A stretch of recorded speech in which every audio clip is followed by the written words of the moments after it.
and welcome to the second part of my Ukraine War Update Extra video for today, the 23rd of January. Really appreciate you having the patience to sit through two videos if you have done that. There was just too much content today, and I needed to make sure it was all consumable in smaller packages. Appreciate that some of you might prefer it in one longer one. Hey ho. Anyway, on with the second half of the Ukraine War Update Extra video, giving you the extra nuggets to get your teeth into to give you a greater understanding of the war in Ukraine. Okay, now for a bit of light entertainment. This is a bit of random Belarusian chaos. Enjoy. Just delightfully bizarre special forces. Now, I'm going to show you some previous. So this is their latest one. This is Belarusian special forces saying, hey, look how good we are. And they're all, I mean, if you're listening to this, you've got to watch this because there's some hilarious stuff. This is circus work, right? This is what you go and see, take your kids to see, some kind of like guys pretending to beat each other up and doing and choreographed fight scenes, and then bizarre stuff like this, and then a bit of circus work, and then people spinning, and well done. You passed your gymnastics lesson. So it's like, what is the point of that? I mean, do you think, are we going to be scared with that? Of that, you know, but they've got a long history of this. So this is another video where it's just performance, just some kind of weird performance. They've got like judo, boxing. It's just what are you doing? This is weird. And it's not what Western nations would see as competent special forces. And there's just so much of these. And this is the one that first came out. This came out. I never showed this, but this is the special forces showing what they're made of, and it's just not very good. So what are you doing? Well done. I mean, when are you going to use these skills when doing a special forces operation? Like, I don't understand what practical use any of this has. This is just some weird performance. Like, you can jump over someone's back and do a roll. Well done. And lots of you can do it. Well done. And then you've got a small child involved. Excellent. Anyway, just stuff like this is just very, very weird. But again, this is from what, 15 years ago, 10 years ago. This is Belarusian special forces doing it again. Just hilarious.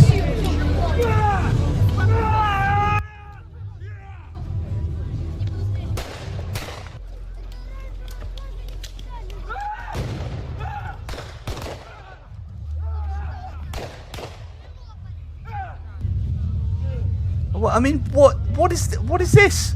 What are you doing? Are we actually at the circus? Is this the Shaolin monks? What are you doing? Oh, well done. You can stand on him in high heels. What does this say about his battlefield capability to carry out special forces operations? It's just the weirdest stuff. Oh, you can kick a bottle of beer out of someone's hands.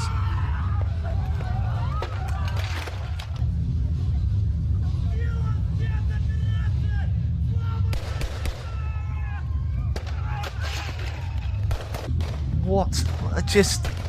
Sorry, I'm just showing you this because you need some light entertainment. What? Why bother lighting that brick? Jesus wept.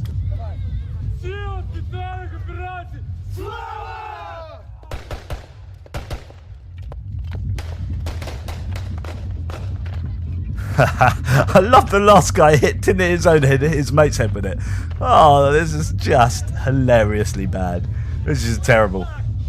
Anyway, that's enough circus entertainment for a while. Gee whiz. Okay, let's just have a very quick talk about Makiivka. I've been going on for almost 40 minutes, so apologies.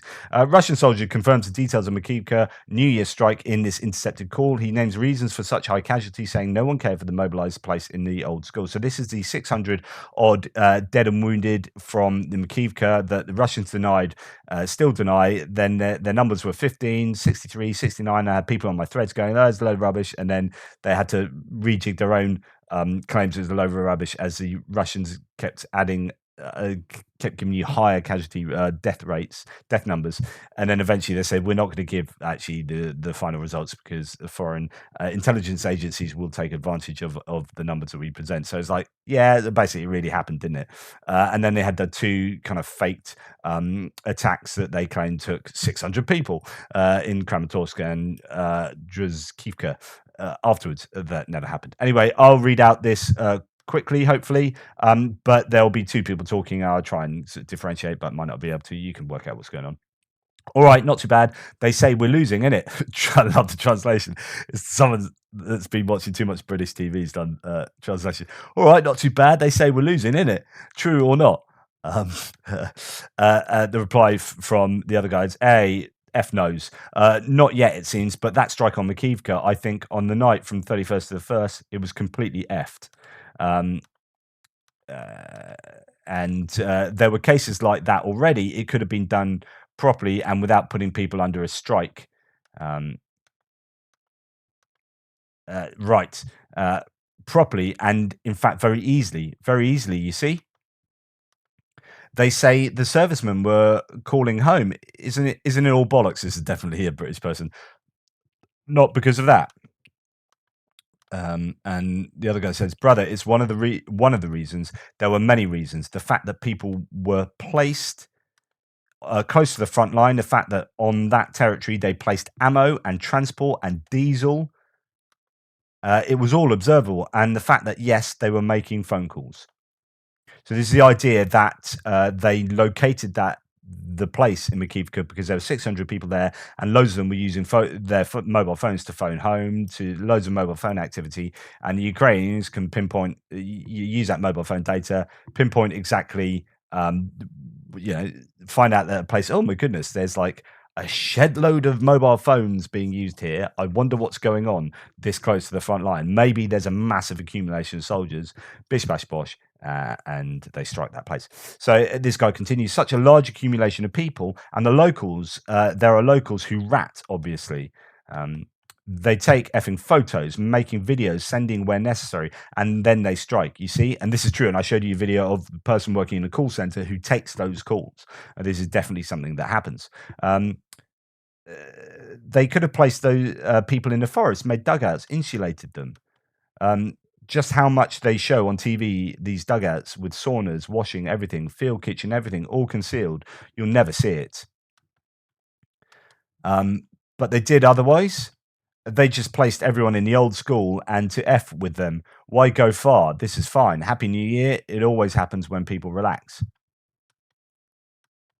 And that's the end of that intercept. Really interesting. Also interesting that you see on TV these lovely dugouts, and I showed you a Ukrainian one actually. And the reality is that would have been chosen for TV, one near Avdiivka, where it's all set out really nicely. And you're thinking, wow, this is all clean, looks great, looks all right. Hey, it's like a camping holiday in a bunker or something. It's like, yeah, no, that's probably not representative of all the bunkers, and certainly for the Russians. We've seen some pretty terrible camps and places and dugouts that they've been operating in. Okay, this is another translation of this horrible human being, Margarita Simonyan. Thank you for Julia. That's Julia Davis who translates. He's showing this to the world. It all gives extra impetus and hard evidence for the soon-to-be convened trials in The Hague. They're all guilty and must all face appropriate sanctions.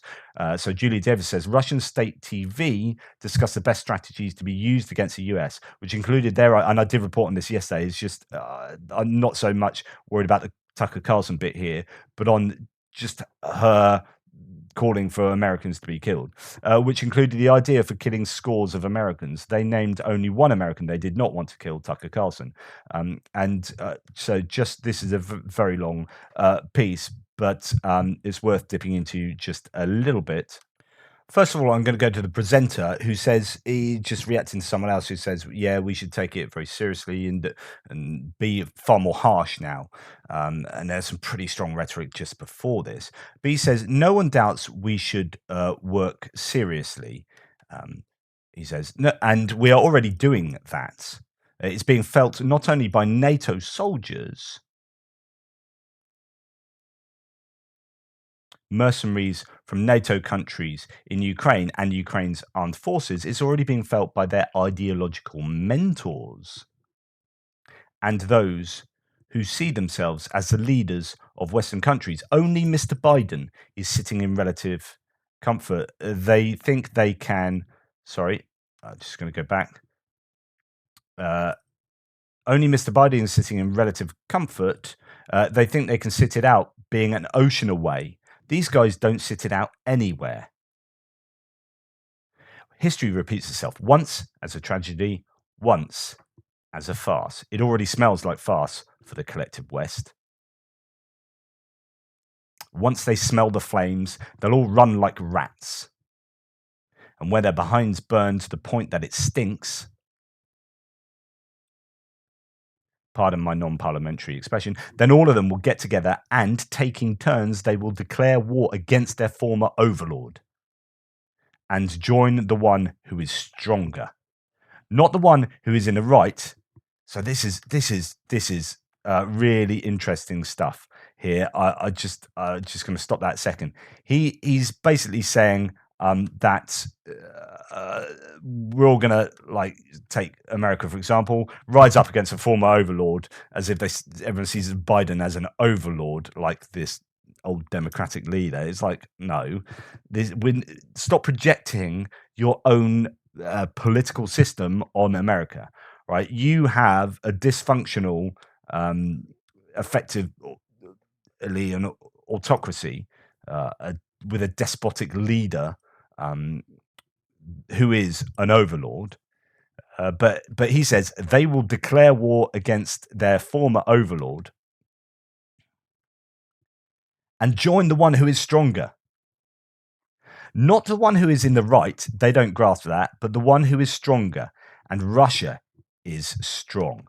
So he's like, as if like the whole world would just suddenly turn around at some point and come to this realization that, oh my goodness, yeah, do you know what? Russia are in the right. Let's attack our own overlords and overthrow them and then join Russia. I mean, what bizarre, distorted version of reality do you think that the Western world will ever think that Russia is in the right or stronger? He's like, it doesn't, they might not think we're in the right, but they will realize we're stronger.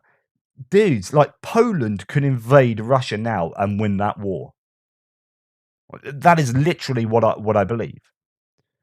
And so the idea that you're the second greatest army in the world is just not correct. You're the second greatest army in Ukraine. So then the last part of this recorded conversation that we have here is when one guy says, so it was the older guy here, says that actually what we need to do is kill not thousands of Americans. He said America is our major enemy here. So this is all about America. America's our major enemy here, and what we need to do is kill not thousands of American soldiers, but tens of thousands of American soldiers and servicemen. And once that happens, a bit like sort of Vietnam and Korea, the public opinion will change. It was fascinating. Well, how are you going to go to war with thousands of American soldiers here? And then this other guy down here takes issue with this approach, and he says, so this guy says nothing else will do. Um, uh, and other people say, well, actually, this is a kind of wrecking ball approach. I don't really agree with that. Um, uh, you know, there are other ways of doing this. And actually, this guy talks about it being more about winning the war, not in terms of the military. It's about winning the war in the information space. So he says, I don't believe the wrecking ball is a winning strategy. Dmitry Drobnitsky, who's Americanist, they're obviously playing a totally different game. The Americans, that is. What was said about the wrecking ball. And the demonstration of nuclear might, those were good words and tactics for 1963 and 1971. The war that is happening today is different. World War III has been going on for a long time now. In our country, we embraced one American we wouldn't want to kill. That would be Tucker Carlson. So that's the idea that this leads on to what he's going to say now. So there's the idea that, hey, kid, we've got one guy that you don't want to kill, Tucker Carlson. Well, why is that? So the question is, well, why don't you want to kill Tucker Carlson? Because he's spreading pro-Russian propaganda, basically, in the information space. So he's saying that's the space we need to win. So he says here, if we race forward with the premise, you're sending leopards, we'll send you avant-garde, so an equivalent, or whatever else we might send their way. I can assure you from reading English-speaking press, Chinese and Indian press, I can assure you neither Modi nor Xi will understand this. If you want to ruin relations with them too, then let's go for the wrecking ball. We should act based on what Americans are doing. Really interesting. So this is the idea. They're fighting an indirect type of war. It's really interesting. So if you want to go and kill American soldiers, then actually India and China are going to be like, no, we don't understand this. So he's saying the Americans are fighting an indirect war, which of course this is what we say about the Russians. This is precisely what they're doing so much of, which is fighting an indirect war in the information space, fifth generation warfare. He continues, demonstrating the rules of what is considered acceptable. For example, blowing up our Nord Stream is considered acceptable. They demonstrated it can be done. This isn't acceptable by the rules of war, but that would be asymmetrical response. There are tons of asymmetrical responses. This is a war of maneuvers, not World War II. Clearly, we need to become the center of our region and learn how to defeat our enemy in an indirect war. So that's not in a war of multi-million man armies. I assure you, they will dodge that kind of a conflict. More than that, they will make sure that our international friends will turn away from us. We should learn how to do those two things. And actually, broadly, he's correct. In a not about the sort of Tucker Carlson whatever, but what it actually, we look at that like symbolically, is like we need to shine a light and help the voices who are pro us. So whether that be McGregor, Ritter, Tucker Carlson, all these YouTube channels who are pro-Russian, all these voices, whether it be Matt Gaetz, Marjorie Taylor Greene, all these kind of voices, if we can somehow support that and elevate their sound, then this is a way that we can win. Information space, indirect war, like Nord Stream, something like that isn't just men against men, but it's disrupting. This is the way that Russia can win the war, he says. And there you go. One other thing to talk about. This is another long thread. How can we, or at least, yeah, it is a pretty long thread. So this is the difference between the two armies, really, the Ukrainian army and the Russian army. And this is from someone on the battlefield themselves. This is actually from July last year, casting their opinion on the difference. How can we win the war with the Russians despite Russian having unlimited armor and resources? Here are some key differences between the Ukrainian and Russian armies: manpower and army composition, command structure, centralized versus decentralized, and usage of the combined arms. All stuff I've talked about previously. So he says both the Ukrainian and Russian armies have common roots in the giant Soviet military. The Soviets had many conscripts and armor, but lacked skilled soldiers and had incompetent command. It was incapable of rapid deployment and wasn't combat ready. Modern post-Soviet Russian army got its first combat experience in bloody Chechen wars. It suffered heavy losses, combating a small group of motivated Chechen fighters fighting it for their freedom. The Russian military was so ineffective that in 1996 it was forced out of Chechnya and signed a peace treaty. When Vladimir Putin came to power, he managed to break the Chechen people in the second war finally.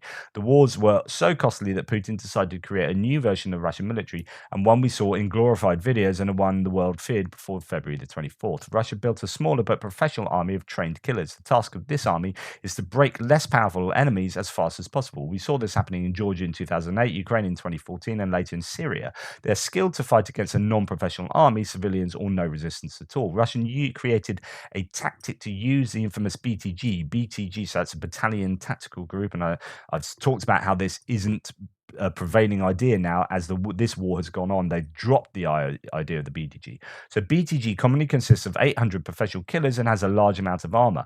Compared to a Soviet conscript army, it is capable of rapid reaction. However, the command problems were never solved. So this is like an army within an army, if you like, combining lots of different elements of the army. I'll try and find you an infographic just in a second.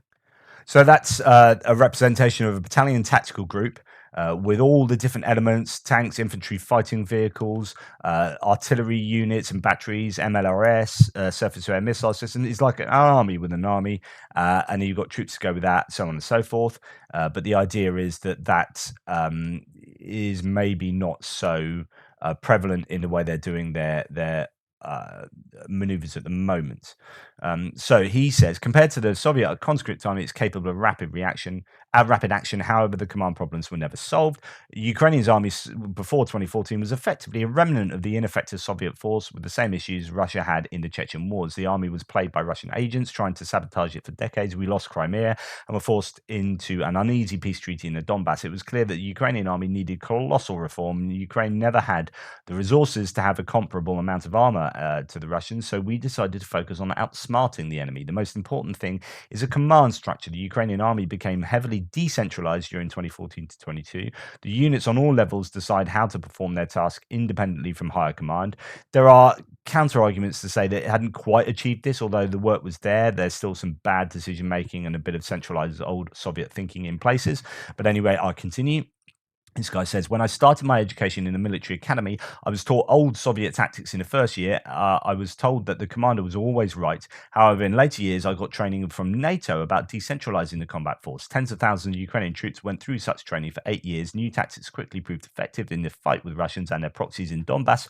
Russians' actions are heavily controlled by Moscow, even at company levels. That makes them ineffective at rapid decision making in a never-changing fighting landscape. The average Russian soldier comes from the poorest regions of Russia. They become killer soldiers immediately after high school and then are trained to kill. Like Panem in the Hunger Games, the soldier never comes from Moscow.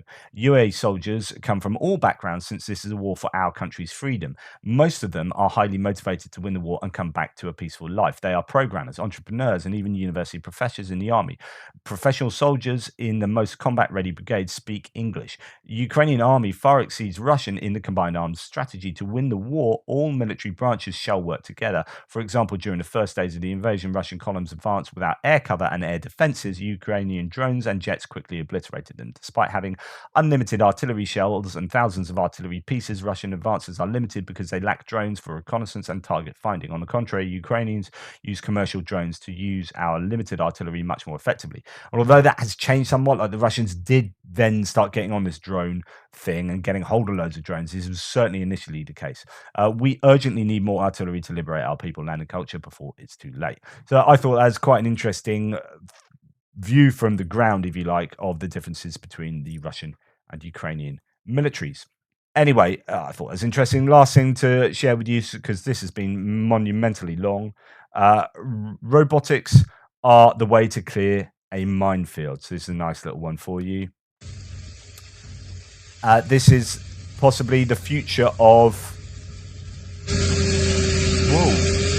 warfare, which is autonomous machinery doing the stuff that humans might have been involved in previously, which is very dangerous. So if you're actually driving something like that, then if that hits a mine and blows up, you're going to be for the high jump. So using stuff like that to clear pathways, and then those pathways can be walked down or you can drive down, and there's going to be a need for a lot of those all over Ukraine after this war has finished. So yeah, it's a Slovak remote control demining system, the Bazela 5. Pretty good piece of kit. Anyway, thank you so much for watching and for supporting this channel. Thanks. Please like, subscribe, and share. All the ways you can support the channel are in the description below.